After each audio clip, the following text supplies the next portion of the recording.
গাজীপুরে সেরাইনতের বুদ্ধি আছে, তারা যে কোনো পরিস্থিতি সহজে সামাল দেয়াল তারে। এই ভিডিওতে আমনে করে দেখাইয়াম কেমনে তারা সব পরিস্থিতি একাতে সামাল দিয়াল লাইতারে। পুরাটা ভিডিও দেখলেই বুঝতে পারবেন। ছোট বোনের বিয়ার দিন পার্লারে গেছি ঠিকই, কিন্তু পার্লারতে সাজার ভাগ্য আর আমার হইল না। সকালবেলা ঘুমেতে উঠতে দিয়ানো লেটকা খিচুড়ি রাঁধছে আর জেরিনা এফুসে থালি লইয়া খাইতো, যদিও আমি খিচুড়ির খাই না। মোট কথা হয়েছে খিচুড়ি যেদিন রানবো সেই দিন লাগে আমি না খাইতাম, তারপর আমি একটা নল খিচুড়ি খাইতাম। এইদিকে বউ খাইয়া লইছে, বউয়ের লগে সবাই খাওয়া দাওয়া শেষ করে পার্লারে দৌড় দিছি। যেহেতু বউয়ের শ্বাস বেশি তাই তার আরেক রুমে বয়া দিয়া হগলাইছিলাম মাথাটা বানতাম। শীতকালে প্রচুর পরিমাণ চুল পড়ে, চুল লম্বা হয় না আর চুলে কিন্তু অনেক খুশকি হয়। এই সমস্যার সমাধানের একটাই উপায়, আমার নিজের হাতে বানানো এই হেয়ার কম্বো। মাত্র 3 থেকে 7 দিন যদি তোমরা ব্যবহার করো 100% চুল পড়া বন্ধ করবো, প্রতি মাসে চুল লম্বা করবো, খুশকি উকুন সবকিছু দূর করবো, জাস্ট একটা কম্বো। এই তেল, হেয়ার প্যাক আর শ্যাম্পু আমি আমার নিজের হাতে বানাই। প্রায় 35টির উপরে প্রাকৃতিক উপাদান, বিভিন্ন ধরনের এসেনশিয়াল অয়েলের মিশ্রণে 100% অরিজিনাল ভার্জিন নারিকেল তেল দিয়া আমি আমার তেলটা বানাই। আর আমার এই হেয়ার কম্বের এত রিভিউ বিগত 3 বছর যাবত আমি সেল করতেছি। কিছুটা রিভিউ স্ক্রিনে তুলে ধরলাম, তোমরা একটু দেখা লই। আমার চুল জন্মগতভাবে এত লম্বা ছিল না, আমি আমার এই হেয়ার কম্বো ব্যবহার করছি, পরে আমার চুলটা লম্বা, সিল্কি আর ঘন হয়েছে। প্রতি মাসে চুল লম্বা করবো আমার এই হেয়ার কম্বো। হেয়ার কম্বোটা অর্ডার করতে হলে স্ক্রিনে দেওয়া হোয়াটসঅ্যাপ নাম্বারে যোগাযোগ করো, সরাসরি আমার সাথে কথা বললেও কিন্তু নিতে পারবো। আমি সারা বাংলাদেশে ফুল ক্যাশ অন হোম ডেলিভারিতে প্রোডাক্ট পাঠাই। চ্যালেঞ্জের সহকারে আমি বলতে পারি, আমার এই তেল, শ্যাম্পু আর হেয়ার প্যাক যদি একবার ব্যবহার করো জাস্ট ফ্যান হয়ে যাবে। এত পরিমাণ উপকারী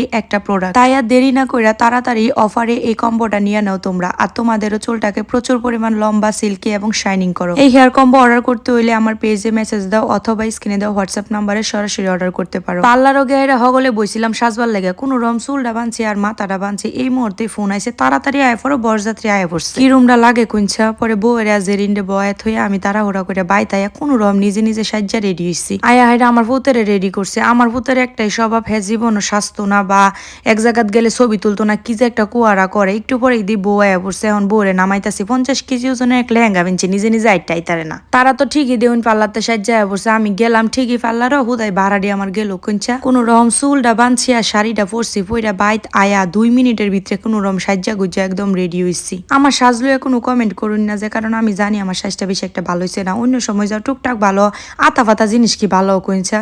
তারপরে আবার মিঠু রাগারাগি হতাছে যে রিনের লগে হ্যাঁ খাইবো, তার খিদা লাগছে। কোন রকম কয়টা খাইয়া ওই কই আগে ছবি তুললাই গিয়া, পরে যদি জামাই আয়া পরে আর কিন্তু ছবি তুলতাম না। আমার ভূতের লগে আমার তেমন কোনো ছবি নাই, কারণ আমার ভূতের ছবি তুলবার গেলে শিক্ষা ঢুকা শুরু হইয়া দেয়। ছবি তুলতে পরে দিয়ে জামাই আয়া পড়ছে। বরযাত্রী কিন্তু অনেক আগে আইছে, জামাই একটু পরে আইছে। এদিকে জামাইয়ের একটু আপ্যায়ন করতেছেন জেরিনে, মিষ্টি আর ইয়া দিয়া কি জানি কয়টারে শরবত দিয়া।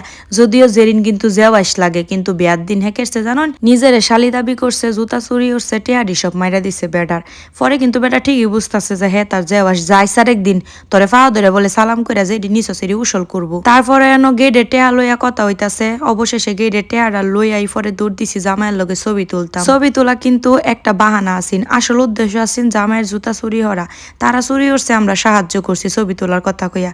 একটু পরে জামাইয়ের খানা দিছে, জামাই তার বন্ধু করে লইয়া খানা খাইতেছে। আর জামাইয়ের যে ছোট হালা আছেন তারা আবার হাতও ধোয়া দিছে, তখন আর আমরা ছিলাম না।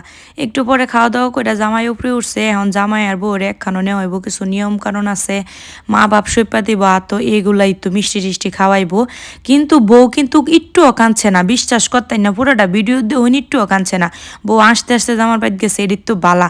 যদিও তাকে লাভ ম্যারেজ না, তারপরও তারা অনেক খুশি, হ্যাপি। জেরিনের শেষ মুহূর্তে একটা অভিনয় করলো, অভিনয়টা হয়েছে কান্দার অভিনয়। বুলেও কিন্তু হ্যাঁ কাঁদছে না, টিপ্পা অভিনয় করছে যাতে তার বইনে বুঝতারে যে না হ্যাঁ কাঁদছে। এখন হয়েছে মাইয়া বিদায়ের ফালা, সবাই তাগর লাগে মন থেকে দোয়া